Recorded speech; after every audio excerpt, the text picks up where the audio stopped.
Hey, Mizzou fans, welcome back in. PowerMizzou.com here on YouTube. Appreciate you hanging out every single day this week.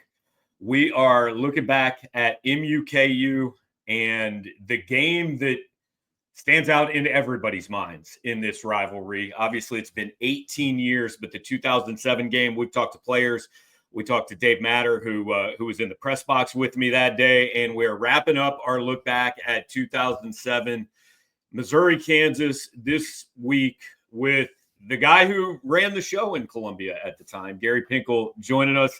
Coach, how you doing today? Appreciate you taking a minute.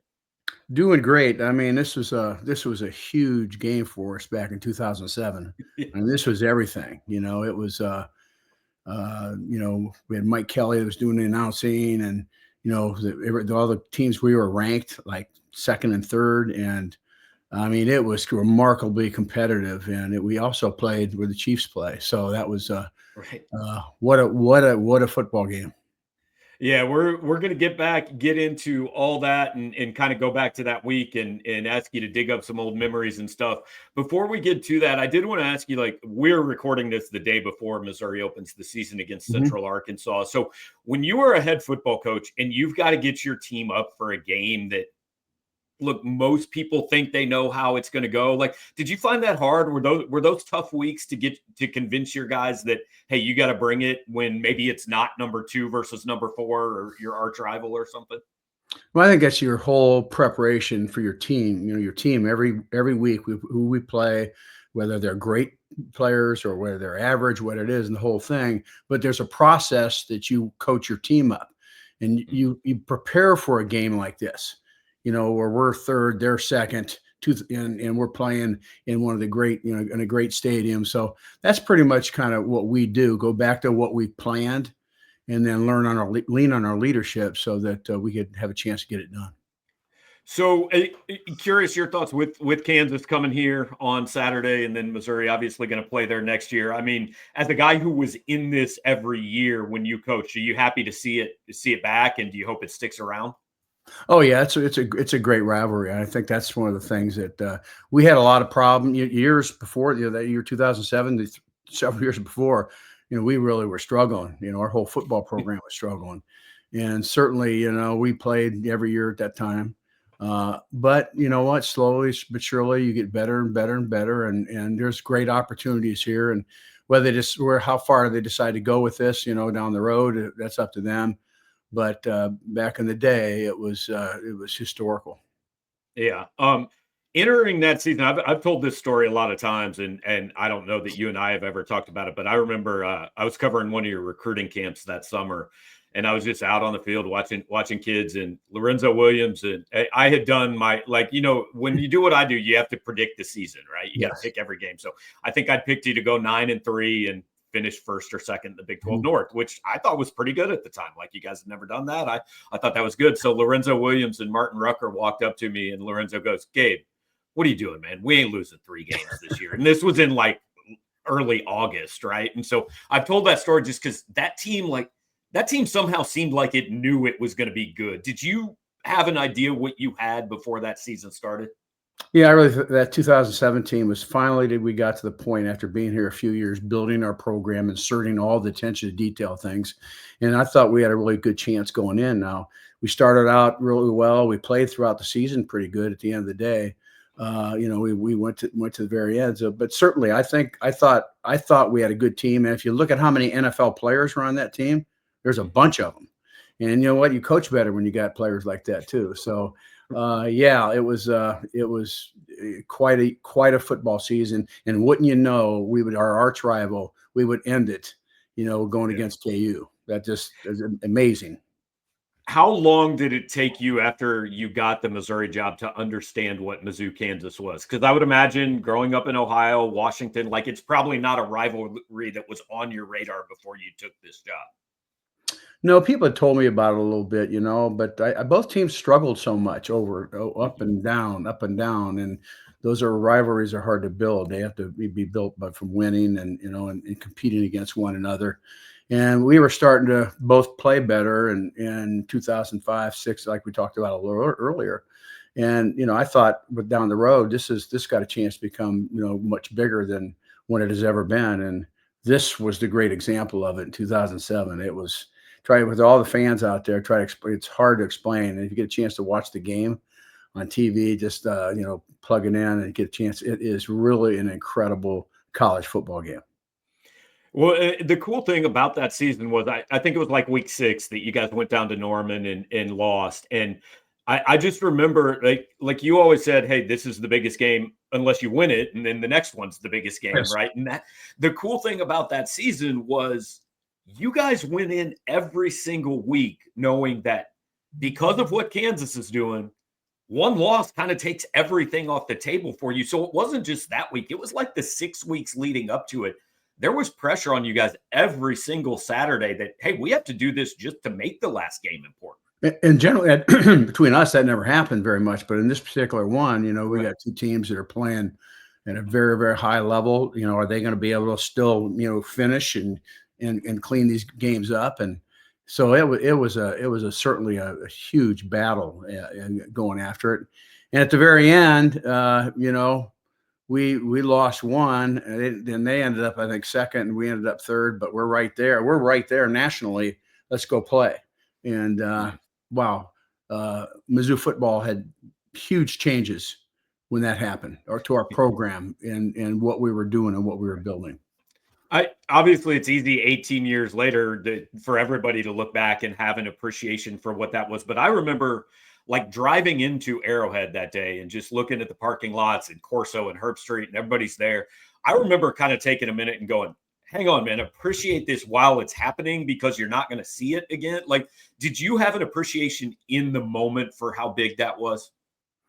Yeah, I think I did. Being at Washington and Rose Bowls and Orange Bowls, I think my background helped me kind of help stabilize everything, what we got to do. And it's all about preparing and playing your best. And basically that's what we're asking every single player to do. And we had a lot of good players on that football team and a lot of good coaches. This was an opportunity, for us, and certainly something, we embraced. And, it's, I'm glad we won the game. So yeah. I wouldn't probably be talking to you right now when we won the game. Right. Yeah. Kansas fans pretend 2007 didn't happen. So, but did you I don't know what you're like on the bus riding in. I'm sure you're locked in, whether it's, listening to music, looking at your game plan, whatever it is. But did you take a minute driving into the stadium to look around at all that day at everything that was already going on?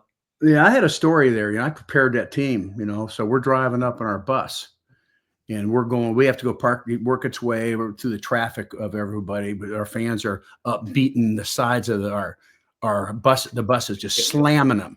And I'm up in front of 4 buses. We're going real slow. And all of a sudden I look at myself and I am so angry and frustrated because I didn't prepare them that could have happened. Because they'd never seen it before. I've had chills thinking about it right now. I think they're going about 3 miles per hour, and our fans are slamming their hands on the side of the buses. And I look back at my players, and I had number 1 bus. I had a lot of good players on that bus. I look back at my guys like that, and they're like this. So the first thing Gary, I disciplined myself a moment there because you can't make mistakes like that. Even if I set it up and it never happened, that's fine. That's preparation. So right. Thank God our guys recovered from that really well. But that was as great a college football game environment that there ever has been. I don't care what games you watch. It was one of the greatest ever. Do you remember anything about like what you said to the guys in the locker room beforehand? Was it any different? Because I know it's big. Hey, we treat every game the same, right? Like was your pregame, was the locker room any different before that one? I never gave too many, big speeches. My big thing was preparation. What have you done to this point? And often I would say to them, we practiced well, we looked well, we understand we got to put it all out here. We understand that, this is a big environment. We focus on ourselves with your teammate doing the right things, and let's go get them and go. So that's generally kind of where I went. If I felt that the team didn't look right, just was bothersome watching the team warm up or something like that, I might throw something in there. But thank God, once we built our program, with the leadership you have on the team, with the great players and generally those guys just kind of lock in, and they'll let me know if I need to say a little bit more. Hey, so hey, you can prepare and prepare and prepare, and sometimes you still don't know exactly how the guys are going to react. But was that first half? I mean, I can't think of many halves of football that you coached that looked any better than that. Was that about as well as you guys could have played in a big game? We were locked in. I really felt that with our staff too. As I mentioned a little bit before, the night before, some of our coaches were just standing outside ready for a team meeting to start. We were just talking, and they said, these guys look different today than they did, 2-3 weeks ago, and they look great getting for whoever we were playing. I'm not sure it was. So all of a sudden, they got this other look on their face, and I hope it's the one we're looking for. That they don't go out and just, oh my gosh, they're really good, and I'm not playing very well. Other than just freaking, let's say this is this is KU, man. And I would attribute that to our staff and to the captains of each position working together. So when this moment comes up, we have an opportunity to be our best. And I think that's what, with all different people involved in that preparation, I think that's part of it. Was there a point? I know you never would have admitted it in 2007. I don't know if you will in 2025. Was there ever a point at halftime, early third quarter, where you kind of thought, "Hey, we've got this game won"? No, Okay, no, okay, I wanted to. I can't let myself do that. And they got to see my disposition. They got to see the same guy. If that was the third play in the first quarter as right now with all the other thing. My big thing is, always, high level preparation and have a responsibility. I'm on the stand in between plays and the personnel coming on and off the field and like that. I'm looking that everything is done the right way. Every one of those plays that something should have happened, that we had to adjust or so on and so forth. Always working. And so I'm boringly consistent. yeah, A yeah. lot of people told me Well, that. and obviously, hey, KU it comes back and puts together. We've talked so much about all the good players on your team. At the time, I'm not sure Missouri fans gave enough credit to how good a team Mark had at that point. But did you know going in? I mean, Reesing and Briscoe and Kerry Meyer. Did you have an appreciation for how good that team was? They were really good, and they played good too. I mean, it wasn't a Hmm. fluke out there running around. And yeah, they were really. We were playing a great team, and I think that's where I leaned on my captains a little bit with their position group when talking to players. We don't want levity. We want people focused here, and I would tell them why, and I think they would filter that down. Give them some info, not from me. It comes from them, but kind of suggest what they could do so that we could come out and have a chance to play our very, very best. Hmm. But that team, as you mentioned a few minutes ago, that team was special. Our team was, I mean, this team we had a great football team and with great leadership and kids that I think made Mizzou fans really proud. Yeah, and I think everybody watching this remembers, it comes down, hey, KU's got the ball on whatever their 2 yard line, and theoretically still possible. I still don't know who got the sack. I think it was your entire defensive line that got the sack, to be quite honest. But was that the first moment that you finally kind of let your guard down and let yourself relax a little bit? Because the game was finally won then. It was probably won before that, but maybe not officially. Yeah, that was well, and their quarterback had that big chunk of dirt in his head in his helmet. Yep. And I've talked to him since when I've seen him place like that, and I handle myself right on that too with that guy competing. But that was, I mean, we pinned him down, and I'll never forget that clunk. And people will talk to him about that, and it's down in my basement here, and Is everyone it? our players are that they will always have it hanging up, and it'll always be there for the history. And what a story it told, really. At the end of the day, what a story, because they were not a good football team. And it's unusual for us to be that caliber. They were a great football team, like we were. We could compete with anybody, and we are so fortunate to be able to finish it like that. Yeah, I've been around for a couple years now, and people always ask me kind of the top days, and I say, look, I don't know how anything like most days you have to work. That was a day I got to work, right? You get to be at that game. I'm sure there are 100,000, 200,000 people that say they were there now, but we all know it only holds about 80. But that was, I'm not sure I can do this for 50 years and I'm never going to see anything that has that confluence. Was that like when you look back on all your years of coaching, is that at the top of your list? Yeah, I was at Washington with Don James and a lot of great people, and Right. we won Rose Bowls, Orange Bowls, and everything else like that. So I've been to some big games, but that game right now, that game will go down as one of the great, great, great games ever. It can match anyone, the environment, the whole thing. And the thing about them is I thought they were even better game day than what we saw on film. Because I was a little, right after we watched the film, they're going to play them in a few days. I'm looking at myself going, these guys are really good. And then I kind of tried to back myself off of that a little bit as we went. But at the end of the day, it's just a great environment, great teams we play. I'm so proud of our players. Yeah, so proud of our fans, but it was real, it was real. It was nothing. We didn't just happen to fall into this and, they played, they're not very good. No, we had 2 national games, teams, and we were playing to be the best, and we were fortunate to win. Do you remember anything in the aftermath of? I mean, obviously, hey, you get the freezing cold bath from your team, and I remember Martin Rucker carrying the drum around Arrowhead. Like, do you remember kind of being on the field? Anything that stood out to you after that one? I was kind of numb. I was just kind of and I didn't say I couldn't believe it because I knew we had a chance to win like they did. We had 2 great football teams out there. But I was just kind of slowly going around. Players kind of know my personality a little bit, so they come up. There are a lot of players come up, came hug me and stuff, which we do a lot, especially after a big win like that. But my point to the team afterwards, this will go down, and I looked at them all real seriously as one of the best ever football games in the history of the University of Missouri, and no one will ever be able to take it off the top. They might have somebody that's as good, but not better than this. So that was kind of how I left it with them. And they started throwing stuff at me or something. I'm not sure what it was. What's that like when you verbalize that, not just for the players, but for you to know, like, they can play football here for another 200 years. And you were a part of one that there's never going to be anything better than that.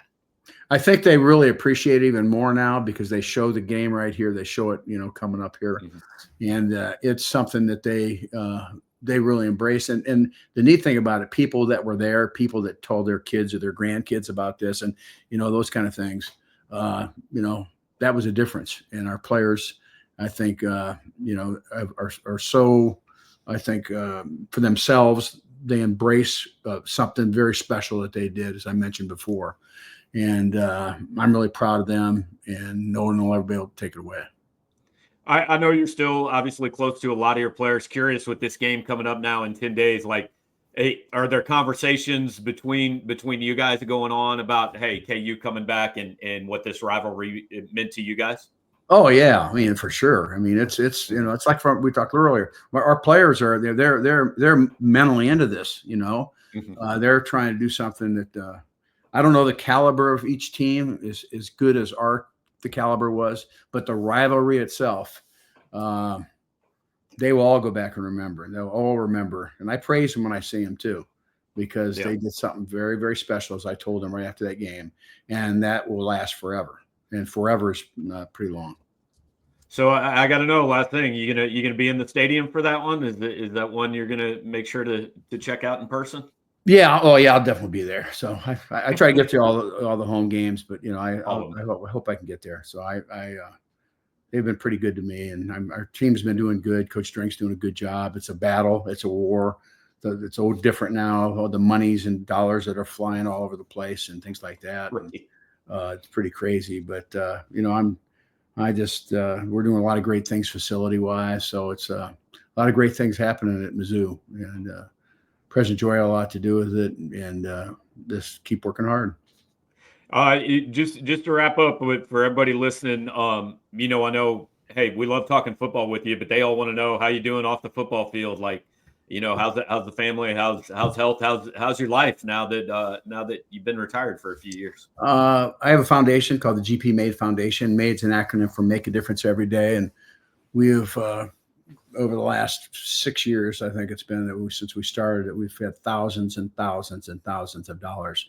That pretty much we're trying to help kids that have physical challenges, kids that come from bad backgrounds, so we have categories, scholarships, so that we can help these kids. And it's not to go out and just say, well, let's try to do the best we can. No, we got to help these kids so they could be more successful, whatever they choose. And so we put a lot of time into that. I got a great family. Got 8 grandkids. I got it's just, I've been very, very blessed, and I'll always be a Missouri Tiger. So I will always be. Well, Coach, I appreciate your time. I am sure that there are a lot of people that are wanting to talk to you here over these next 10 days. So appreciate you hanging out with us and letting the fans kind of hear some of your memories of that one. Well, you did a great job too. I really appreciate that. I wasn't really sure how it would end up going, but I really thank you. I mean, you were on it, and everything we said. The incredible thing is it's true. We weren't trying to sensationalize anything. I mean, that stadium, that game, that day was. I'm just glad we won it. I'm just glad we won the game. So, anyway, listen. You take care of yourself, okay, buddy? All right, Gary. Thanks a lot. Appreciate you. For you, give me a call. You can call Chad, whatever. There. Absolutely. Okay, will do. Thanks a lot, Coach. Thank you. All right. That is former Mizzou head coach Gary Pinkel. Wrapping up the week here. Look, I hope you guys have enjoyed this look back at the 2007 game.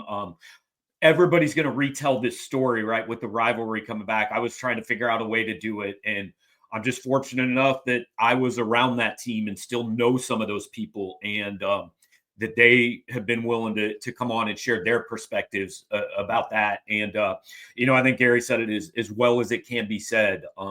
There may be something as good as that in the history of Missouri football down the road. It's never going to be anything better. Whatever happens on Saturday, I promise it's not better than that. It's not bigger than that. So really appreciate Coach Pinkel. He was the one when I lined this up. I'm like, hey, there's a bunch of different players, a bunch of different people who are there I could talk to, but he's the one I got to talk to. And I know Gary gets a lot of requests, does a lot of them, but appreciate him coming on with us. Hope you guys enjoyed it. Like, comment, share, subscribe, all of those things. And hey, MUKU Saturday, we'll have full coverage. Thank you.